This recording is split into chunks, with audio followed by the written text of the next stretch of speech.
Tässä on sun korvauksen viimeinen osa. Pääset lähteä maasta.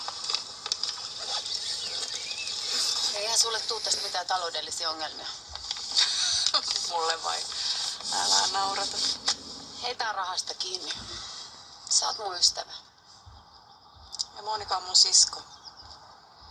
Mä en kuule keksi mitään parempaa sijoituskohdetta kuin hoidella sen raiskaaja pois päiviltä. Sä voisit ruveta sijoitusneuvojaksi, niin mullakin voisi olla vähän enemmän töitä. Mitäs tää Pohjonen? Oliko se hankala tapaus? Alapäällä ajattelevat on niitä kaikista helpoimpia. Miten sä teit sen? No, mä ensin hankkiuduin sen viereiseen hotellihuoneeseen.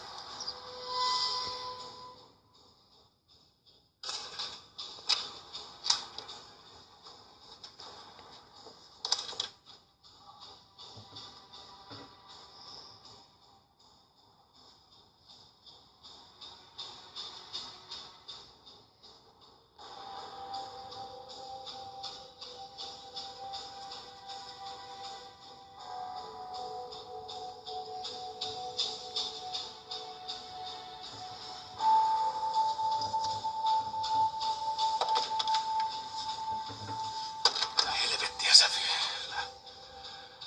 Ai, anteeksi tässä. Oli just yksi idiootti huonepalvelusta. Mä oon vähän erilaisesta huonepalvelusta. Saako tulla sisään? Mä en kyllä muista tilanneeni mitään. Sun ystävä halusi, että mä järjestän sulle tajunnan räjäyttävän illan. Kelpaako? Kukas mä näin antelias oli? Haluatko nyt jutella? Mä ottaa multa vaatteet pois. Peremmälle.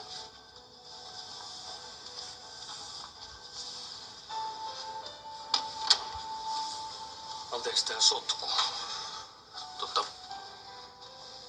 Otat sä jotain juotavaa? Mulla oli kyllä ihan muut jutut mielestä. Mä kuulin, että sä oot ollut tuhma poika. Tosi tuhma. Tuu tänne.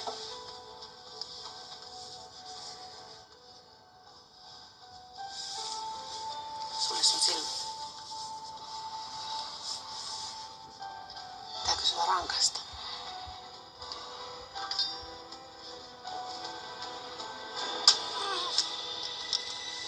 Sä et raiskaa enää ketään. Se mies sai mitä se ansaitsikin. Kukaan ei koske mun pikkusiskoa ilman seuraamuksia.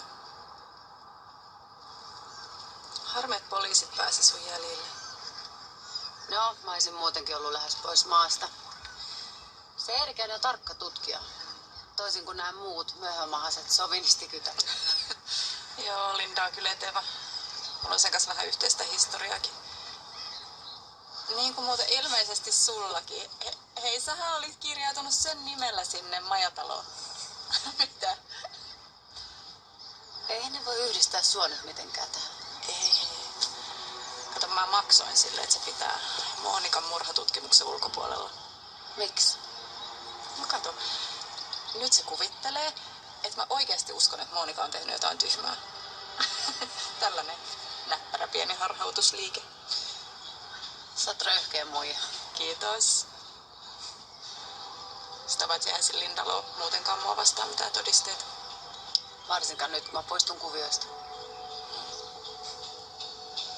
Tää on niin helppoa, kun tän osaa. Mä luulen, että mun on paras nyt lähteä. Toivottavasti se Linda ei oo jo sun jäljellä. Hei, niin hyvää poliisia ei oo, joka mut sais kiinni. No mihin sä aiot? Vahaamalle Tahitille? Parempi, että sä et tiedä. Mut kyllä siellä renkkiä voi siemailla uima-altaalla.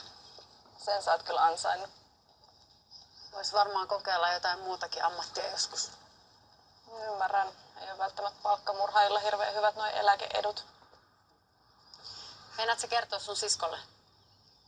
Mitä se sillä tiedolla tekisi? Kyllä mä ainakin haluaisin tietää, jos mulla olisi noin välittävä isosisko, mikä sä oot. Hei, kiitos kaikesta. Ilo oli mun puolella. Ja kaikkien niiden naisten, joihin Pohjoinen ei enää pääse käsiksi.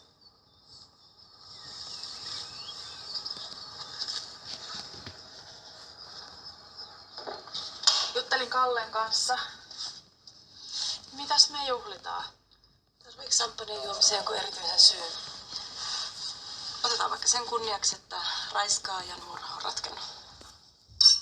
Niin, tai ainakin melkein. Jokuhan sen Seiriänin palkkas Heikin kimppuun. Niin kai ne palkkamurhaajat tavallisesti toimii. Kuka sellaista tekisi? No, tässä tapauksessa voisi ajatella vaikka joukkorahoitusta. Olithan säkin sitä mieltä, että sen sietäisi kuolla. Niin olinkin. Oikeastaan mä toivon, että se tappaja ei edes jää kiinni. Ei se jääkään. Se on jo kaukana Suomesta. Mistä sä sen tiedät? Mä palkkasin sen.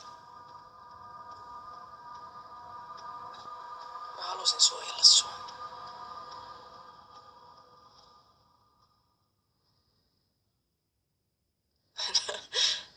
Luulit sä oikeesti? Tosi huonoa. Tiedäthän sä, että mä pidän susta huolta. Aina.